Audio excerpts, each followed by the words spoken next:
For years and years, I hated fishing with nymphs, and I can rattle off all the reasons why it bothered me, but what really stuck in my craw was adding and removing split shot. You got to get those tiny slits in the split shot lined up with your tippet, then you got to crimp it down and not drop it all in the river. Removing it is a pain in the butt, and it's not elegant to cast either. The biggest issue by far, though, is how much feel I lose when I put split shot on my rig. I go from feeling connected to my flies to feeling like I'm drifting a cinder block out there. So today on Untangled, we'll take a look at why I actively avoid using split shot these days, how to get your nymphs deep without it, and why I think split shot is actively harming your nymphing game. This is Untangled, fly fishing for everyone, presented by Ventures Fly Co. Hey everybody, welcome to it. This is Untangled, and I am your host, Spencer Durant. Excited to be here for yet another week of podcasting excellence. And I know that I joke around on the show a lot about how nymphing is easy and any idiot can catch fish on nymphs, and dry flies are far superior. They make you catch trout on a dry fly. You're a better husband. You're a better father. You're a better wife or mother. You're a better person. You're spiritually connected in a way that peasants just aren't. And you believe it or not, that attitude still persists in some corners of the fly fishing community, which I find fascinating. So, all joking around about it aside, I do prefer to fish with dry flies because I love the visual aspect of fly fishing. So I love watching them eat it. But over the last 4, 5, 6 years, I've really come to appreciate and enjoy, and hopefully I've come to improve my skills with nymphing. And I honestly credit that to the change. And I'm not exactly sure when it happened, but when I pivoted from, I quit using split shot unless it was absolutely necessary. And that change has made me really, really enjoy nymphing way more than I ever used to. And I'm going to head this off right at the pass because I know we'll get some comments and some questions about it. Sometimes you do need split shot. Sometimes it's the only way to get your flies down to where they need to be. I get that. I understand that. I'm not telling you to throw your split shot away and never use them. I still have split shot in my pack. I have a full tin of it in my pack that still gets used. But I use it as sparingly as possible. And I go out of my way to avoid it if I can. And you can nymph effectively in tons of situations without split shot. There's a lot of times when you can get away with just using heavy flies, lengthening your leader. And we'll get into all of that here in a minute. So just remember that. I'm not telling you split shot's useless, don't ever use it, but I am saying it was a game changer for me when I quit using it as much and quit relying on it as the crutch and started focusing on other techniques. So we'll talk about those techniques in a minute, but I'm going to lay out why I quit using split shot so much. And, if you still disagree with me at the end of it, let me know. I'd love to hear other people's opinions on this, but hear me out on it first before we dive to the comments section. All right. So the big number one reason by far that I don't like using split shot is the sensitivity. Okay. And I'm a sensitive guy. I cry at rom-coms. I try to pet every dog that I see. My baby daughter, when she smiles at me, my heart melts and I'm like, I would do anything for you. And I really would. She's the cutest little nugget in the world. So it shouldn't surprise folks that when I'm out fly fishing, I want a sensitive rig too. I want to be able to feel what's going on with my flies. If I can't see them, if I don't have a visual lock on them, I want to be able to feel what's happening so that I can visualize what's going on with them underneath the water. That is a skill that I can't remember who taught it to me, who pointed that out, but I do remember very early on someone telling me, try to visualize what your flies are doing under the water, and that will help you figure out where you want them to cast, where you want them to drift, if you're thinking about how they look. And that was a game-changing bit of advice for me as well. So you take that if it helps as well. But I don't like adding split shot to my rig because the second you do it, the minute split shot gets added to the rig, you are losing some sensitivity. Okay, that's all there is to it. It's not like you can't feel what's going on. One split shot doesn't immediately turn your rig into a cinder block that you're just dredging through the bottom of the river. It's not that dramatic, but every bit of split shot you add does decrease the feel and feedback you get from your rig. And it's not as easy to tell what's going on. Are your flies just ticking along the bottom? Are they snagging rocks? Is the split shot just getting hung up? Or are these actually subtle bites and subtle takes from the trout? Now, you do this more and more. You fish with a lot of split shot a lot of times. You'll start to differentiate that, but it is another steep learning curve at that point. And even then, you're going to miss takes. You still don't have the feel and feedback you do if you're just fishing heavily weighted nymphs. Okay. And, just dovetailing with that as well. When you put split shot on your rig, you're also not the only one who's going to notice. Okay. Say that you've got 4 or 5 split shot on your rig. You're trying to get down deep. You're fishing a small, let's say it's like a size 20 midge nymph or something. You're trying to get it down deep. And when that fly is drifting and it gets in front of a fish decides it's going to eat, the fish is expecting to feel what it normally does when it eats a bug drifting, which is not much. There's no resistance. The bug's not being pulled in different directions. There's not weight behind the bug. It just drifts into their mouth. They swallow it, do whatever it is trout do, and then they go back to their lie or they go to eat some more. That's what they're expecting when a fly drifts by them. But if you've got a lot of split shot on that rig, the trout can often feel the resistance of the split shot. They'll go to eat it, and that line's got so much extra weight on it that it almost pulls and pushes back, and the fish can feel that. And that can cause the trout to I'm going to eat that. They go to eat it. They feel that weight on the line, and they're going to spit that fly out immediately, sometimes so quickly that you don't even see your indicator move. So you do just miss tons of strikes because it's not registering, because the fish isn't eating it hard enough to move, not just the fly, but also the weight that's on your rig with all of that split shot. So those softer, subtler takes that you see from early season fish that are being a little picky, fish that get really pressured, you miss a lot of those with a lot of split shot on your rig. And that's honestly why the bounce rig is so effective, because if you do need to get your nymphs deep, the nymphs are running off of tags instead of floating in tandem. So that means that they're drifting independently of your tippet. They're still attached, but they're just kind of drifting on their own. They don't have as much resistance, as much immediate weight behind them as they do if you tie them in tandem.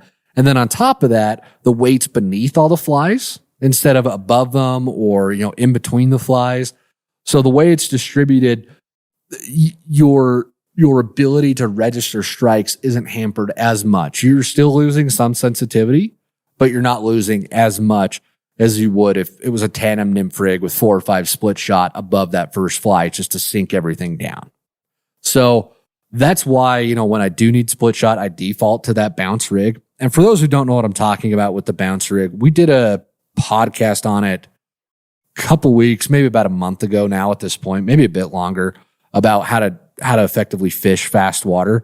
We diagram that rig there, but then we've also got a bunch of information about these rigs, bounce rig, and other nymph rigs in general in our Nymphing pocket guide. Free little resource you can download, save your phone, refer to out on the water so you don't have to try and memorize all this. Or again, if you don't know what the bounce rig is, you're having a tough time visualizing it, grab that, and then you can see exactly what I'm talking about. There's a link to do that in the show notes, or there will be a QR code on the screen if you're watching the video podcast as well. So you are going to lose some sensitivity with split shot.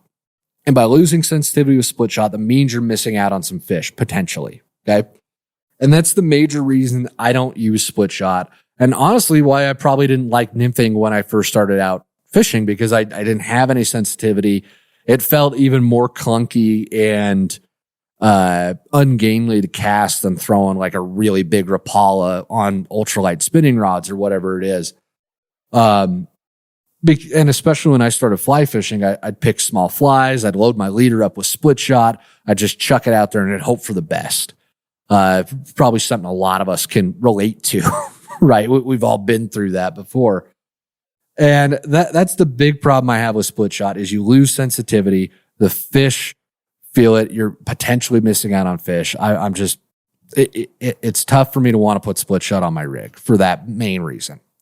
Now, the other reason that I really don't like split shot is it is inconvenient. It's a pain in the butt. Because it's got that little slot. You've got to put your leader or your tippet through it, and then you've got to crimp it down without dropping it, which, how many split shot have you dropped in the river? If it's more than 1,000, raise your hand, because I'm in that club. I've donated so much because it's hard. It's inconvenient to get on the line. And then if you leave the lid off when you put the split shot back in your pack, you've just created hours of work of sorting them all by size and putting them back in the right compartment. And it's just, it's inconvenient. It's awful. So I really try to not use it for that reason too, because sometimes I do get lazy. I'm like, I don't want to do that. That's too much work. So again, short of using the bounce rig,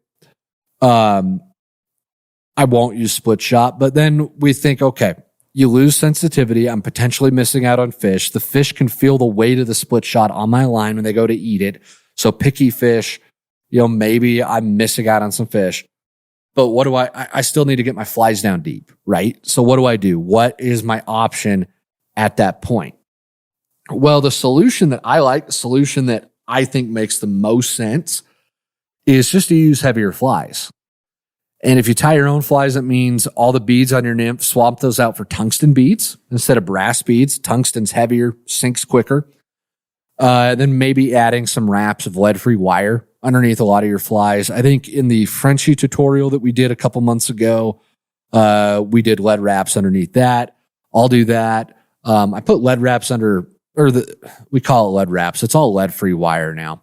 But I'll put that under a lot of my flies. And just it helps taper the body, gives it a little bit more shape, and then, it gives it that extra weight to just help it sink. You can also just fish larger flies as essentially the weight flies, similar to how you effectively do a dry dropper with like a chubby Chernobyl, a really big dry. You want to fish nymphs you'd use that like a chubby Chernobyl with a small nymph in winter to get a more sensitive take. Because it's more sensitive. That chubby's more sensitive than an indicator. So you could throw that out there and it's acting as that indicator. Kind of the same thought process with the heavy nymphs, where you can just throw that big nymph on there that's going to function as the weight, but because it's not split shot tied onto the line, it doesn't create that same lack of feeling and feedback, and it doesn't create those issues for when the fish go to eat the other flies in your rig that they feel the weight pulling on it. Okay. But with nymphing, what I like to do is I just like to put a bigger, heavier version of a fly that I think the fish will eat on my rig somewhere. So in the wintertime, that usually means a big scud or sabug pattern, a big heavy egg pattern like our egg bomber, or even a weighted worm. I'll throw that on. In the summer, usually that means I'm putting a big stonefly nymph on of some sort, and those are all pretty big and heavy by default. You could even just throw like a size 12 Perdigon or Spanish bullet or similar Euro nymph on there. And, we believe this philosophy so much with these flies and just using a bigger one and using that to help get your flies down, that all the flies in our 3-packs are tied with tungsten beads, all the nymphs. And a lot of them are wrapped with lead-free wire to get them down quickly. So this is the style we fish here, and it works. We have good success with it. The other nice thing too is you put that big nymph on there. It doesn't really matter where in your rig it gets tied in. It could be the first fly. It can be the last fly in the rig. Doesn't really matter. I prefer to rig my nymph rigs up based on their weight. So I put my heaviest fly first. My lightest flies are on the bottom, but it doesn't really matter. You can put it in any order that you want. So that's what I'll do is, like, if I was going to go out and fish today, I would put a pass rubber legs on, And I would put that on first, and then I'd probably put or in fact, let me give you an even better example. I was out fishing last week on the local creek by my house, and I actually forgot all my indicators at home. So I had to use a chubby Chernobyl as my indicator, but I just put a big 20-incher stonefly on and then a smaller Frenchie on the bottom. And that 20-incher was just a weight to get the Frenchie down to where I thought it should be. And I caught 2 fish. And I do that all the time where I use, okay, this is the fly that I'm going to use this. It's something that they might eat, but I think they're really going to eat this Frenchie or this zebra midge or this perdigon or whatever it is. And I just do my rigs up that way. In the wintertime, it'll be an egg usually instead. And then maybe an unweighted midge emerger so that it flutters up and down in the current, or maybe a scud that also flutters up and down in the current. But then that big fly is dragging it down. Again, it's not interfering with the drift. And then the nice thing is it's still something that the fish will probably eat. And we have found a lot in the last couple of years that there are times and there are places, there are fisheries that demand smaller nymphs, but fishing bigger nymphs hasn't really hampered us a lot lately. So you don't always have to go as small as you think you do. That's the other bit of advice I'd give here. They'll eat these bigger nymphs. You get them in front of them and it looks relatively real. You still got a pretty good shot of them eating that big fly that you're using mostly for weight anyways. Okay. Last thing, let's talk about getting depth right, because I know that you'll worry that, oh, well, I don't have a split shot. How am I going to get deep enough? Well, add some distance to your rig between your indicator and your flies. Give your flies more time to sink down into that strike zone. Another good tip is cast further ahead of the run that you think you're going to fish through, that you want to drift through. That also gives your flies more time to drop down lower into that strike zone before they get to the part of the run where you think the fish are actually holding. So you can cast further ahead that way. I made a bunch of notes on this. Want to make sure I'm not forgetting anything important here that I wanted to get to you guys. So yeah, I really think that does. Yeah, I really think that does cover it. So just to reiterate and just to wrap this all up with a bow, I will go out and I will use, instead of putting split shot on first, I will make sure all my nymphs have tungsten beads, and I'll use one slightly larger nymph as kind of my weighted fly to get my rig down deep. And I'll usually fish 2 or 3 nymphs. And if that's still not getting down deep enough, then I will move my strike indicator up to help my flies get down deeper. If it's still not getting down deep enough, then I will cast further ahead of the run that I'm trying to fish. I'll let my flies have more time to drop in the water column before they get into the water where I think the fish are holding. If at that point I'm still not deep enough, I'm still not catching fish, I know my flies aren't down where they should be, that is when I will say, okay, I will add split shot in the form of using that bounce rig.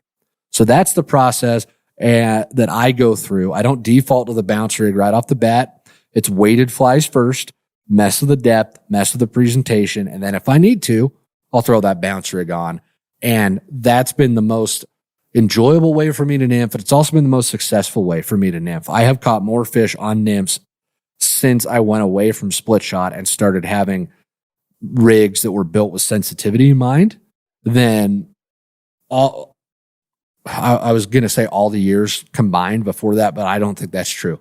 But it has been, my nymphing game has significantly improved since I've done this. So hopefully that clears up why I avoid split shot, why I think you can get away without it. And if you got any more questions, any feedback about this topic, definitely drop comments and let me know. But that wraps up this part of the show. And now we are ready to dive into the Q&A portion of this week's episode. Every week here at Untangled, we spend half the show directly answering questions from listeners and viewers just like yourself. So if you've got a fly fishing question that you would like answered, go ahead and drop that down to us. There's a link in the show notes or right here on the screen if you are watching the video podcast. Katie from Pennsylvania has our first question, writes in and says, I recently got into tying and I'm completely enamored with the creativity of it.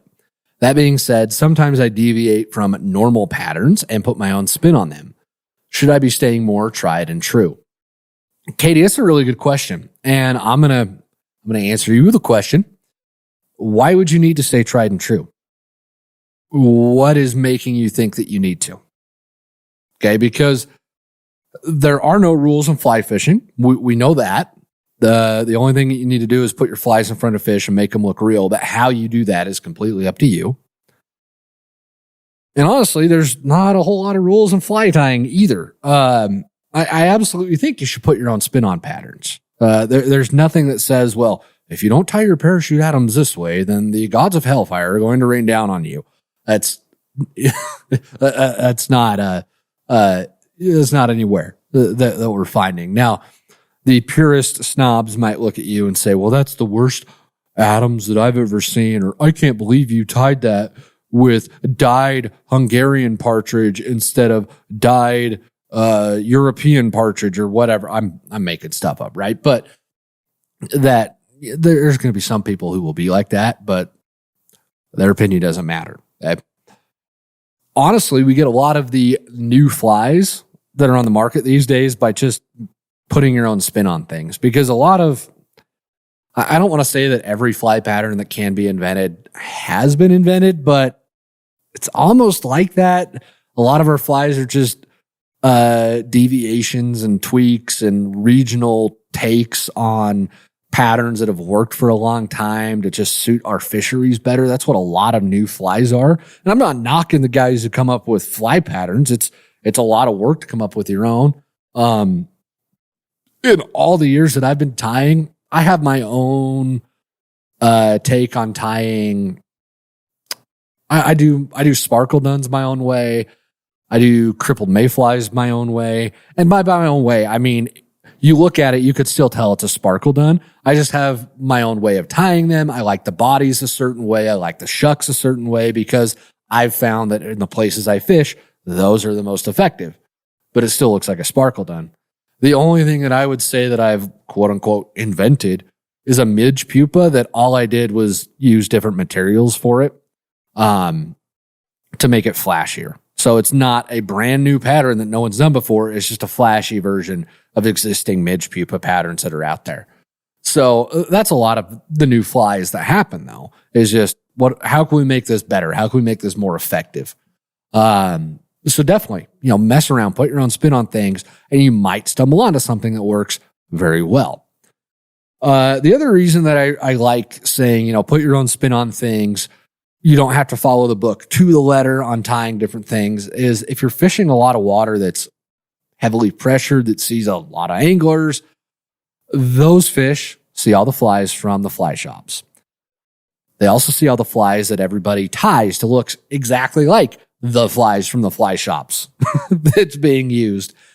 And if your flies, if it's blue-winged olive, if it's a mayfly, if it's a caddis, if your flies are still what the fish are eating, but maybe they're not as, picture perfect. Maybe they're not Instagram worthy. Maybe you tie them with a slightly different shade of dubbing than everybody else uses, or yours look a little messier, a little buggier. Maybe you make the wings a bit larger, whatever it is. Those little differences can sometimes make the fish, it's almost like they relax and they eat your fly because it looks more natural to them than the fake flies that they see floating around, if that makes any sense. You see that phenomenon in a lot of places. Now, the flip side of that is sometimes fish do get so picky that they only want a certain fly tied a certain way. Now, I do think I can count on one hand how many times I've actually run into fish that were that picky all day long, that only wanted a certain fly a certain way all day on the water. I've run into a lot of individual fish that act that way, but it's been a long time since I've run into an entire river of fish who've acted that snooty and snobby to where if I didn't have the right fly, they weren't eating it. Presentation didn't matter. It had to be the right fly, obviously presented perfectly, but even a fly that was close, they wouldn't eat. Okay, it's been a very long time since I ran into that. So the only the only advice I'd give you with tying your own flies, just to help out, is start with an end goal in mind of what you want that pattern to be. Because I run into this problem all the time at the vise. I'll sit down, I think I need some cripples, and I'll just want to tweak my go-to cripple patterns. Because I'm always thinking, how do I make this better? How do I make this deadly? How do I make this look really good? And then I just end up kind of messing around and making something that doesn't look quite right. Sometimes the proportions are off a little bit. And I think a lot of that's because I don't start with a good goal in mind. I just think, cripple, and then I just go for it. I don't think, okay, I would like the thorax to be a little slimmer, or I would like the trailing shuck to be a little more sparse, or I would like to make the wing case look like it's really bursting and not just really tight. I don't really think through that part of it as much. And when I do sit down and think through those things, that's when my own experimentation tends to come out more effectively, and I get flies that work better that way. So I would say that is my only bit of advice for you. But yeah, that's really all I've got for you on that. So definitely just keep tying. Don't be afraid to put your own spin on things. So thanks for sending the question in. I appreciate it. Taylor from Maine has our next question, writes in and says, I have fished small streams and creeks for just about my entire life, the kind of waters where a 10-inch trout is big. I'm interested in branching out to other rivers or to larger rivers, lakes, and ponds. I promise I can read. I currently have a 7.5-foot 4-weight with floating and sink tip line.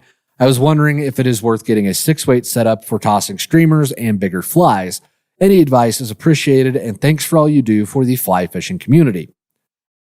Taylor, I honestly didn't know that they made 4-weight sink tip line, so that's cool that you found it and have been using it. But the short answer to this question is yes, absolutely 100% yes. Get a 6-weight. It is worth it for bigger flies and bigger fish. You are not going to regret that at all.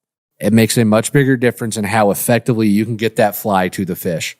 Because we know if you can't get the flies in front of fish, you can't make them look real, you're not going to catch them. So that is absolutely, you need to do that. The long answer behind that is, again, fly rods, fly lines, they're all designed to cast a certain size of fly. So the lighter weight rod and line that you've got, the lighter and smaller flies that you can throw. So a 4-weight, that's really dialed in for dry fly work, small nymphs. Not ever really designed with streamers in mind. Okay, 5-weight, it's kind of that do-it-all, like it can throw a few streamers. 6-weights when you really start moving into a rod that's going to enjoy throwing streamers, a rod that's designed with more of that in mind. Not because there's anything special about, magical about, it's a 6-weight streamer rod. There's some 6-weights that aren't. It all comes down to that line weight can cast those heavy flies. It can turn those flies over. It can effectively move those flies, not just through the air, but get them where you need to be with the accuracy that you need. Okay. So that is why you see people recommending, 6-7 weights for streamers, because that's what those rods are really good at doing. That's what that line weight is really effective at doing, is throwing those bigger flies. Okay. So that's the long answer to it, is you will be a much happier person throwing streamers on a 6-weight, than on a 4-weight. So with the 4-weight, it's going to feel like you're chucking a sling shot out there, and it's going to be really hard to get any kind of accuracy, and bigger streamers are really going to be tough to turn over on a 4-weight. Grabbing that 6 is really going to make a difference for you. Now, we are going to be having a new 6-weight dropping this summer. Fingers crossed if everything goes well. Currently, production team they're doing great, and we are currently on track, but I can't say for sure, so we will know for sure.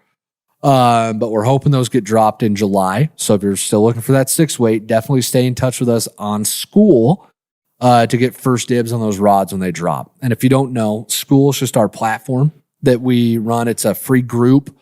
It's like Facebook, but it doesn't suck. You just get to hang out, talk shop, swap stories, get fly pattern advice, talk about tying, get advice on gear and whatnot. And then when you join our School group, everyone in there, and it's free to join, but everyone in the school group gets first dibs on all the products. So when we get those 6 weights and we're ready to sell them, school group is going to get first dibs at buying them before the general public does. So that's the perks of being in the group. There will be a link to join that down in the show notes if you're interested. I appreciate the question. Thanks a bunch.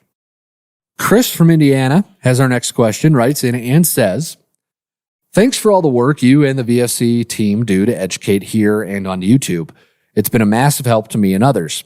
I hear you all talk about matching the hatch often, and it seems simple enough when I'm nymphing if I just lift up a rock in the river.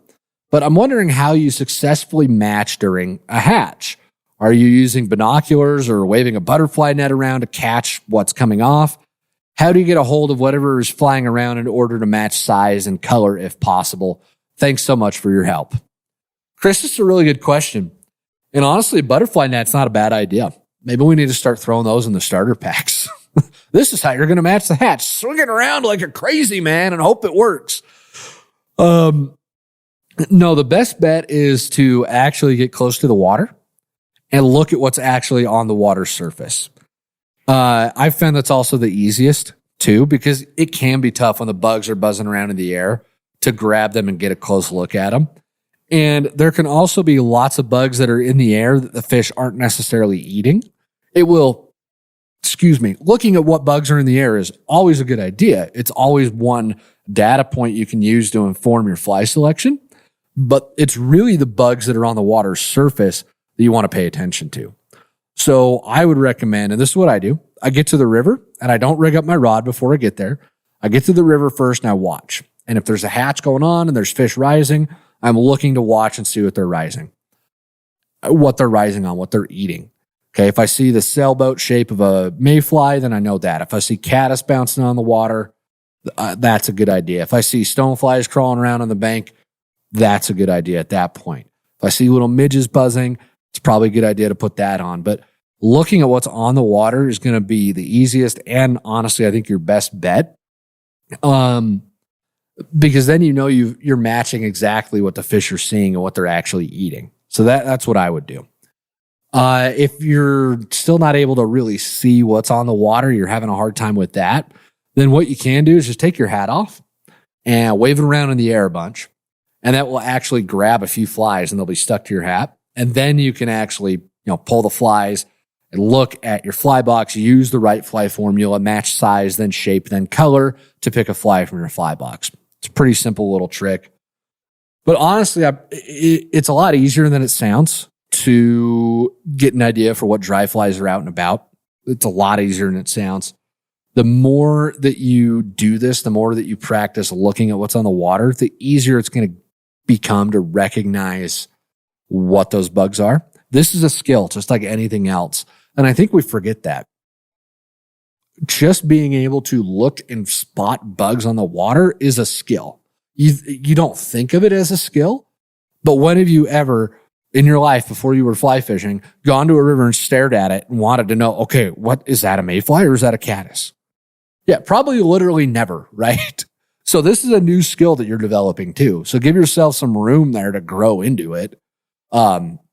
It's just like anything else with fly fishing. These are not things we do day to day. So you have to give yourself some time to learn and grow into this skill.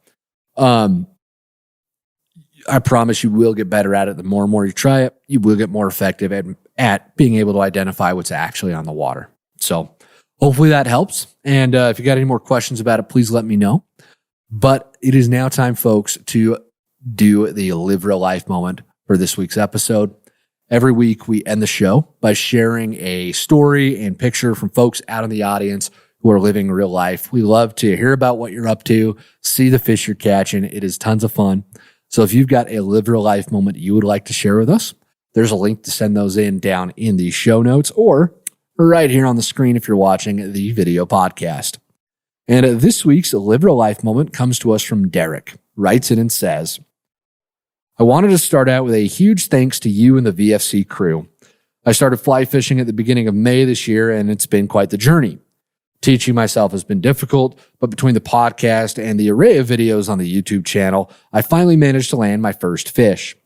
I live above a stock tailwater here in Pennsylvania. It's a relatively pressured area, but after a few days of tangled lines and lost flies, I managed to put everything I've learned together. The caddis hatch afforded some forgiveness to my poor casting, and the dry dropper rig did its job. Thanks again, guys, and tight lines. Love it, Derek. I love it. You're right. Teaching yourself is tough, and props to you for pushing through and catching the fish, man. That is awesome. Hats off to you. And thanks for sending the story in. I appreciate it a bunch. And with that, folks, we're going to wrap the show up this week. Thank you all so much for being here, for listening and watching to the show every week. It means more than we can say. And if you really want to make us happy, you're going to tell everybody you know about VSC. We want to get as many people listening to the show, watching the YouTube videos as possible, so that we can help you guys get out on the water and catch fish. That's the goal. We want you to live your life. That's the whole reason we do what we do here. So tell everybody you know about the show. Make sure you rate and subscribe to it wherever you're listening to it. And until next week, everybody, get out on the water, enjoy yourselves, and live your life.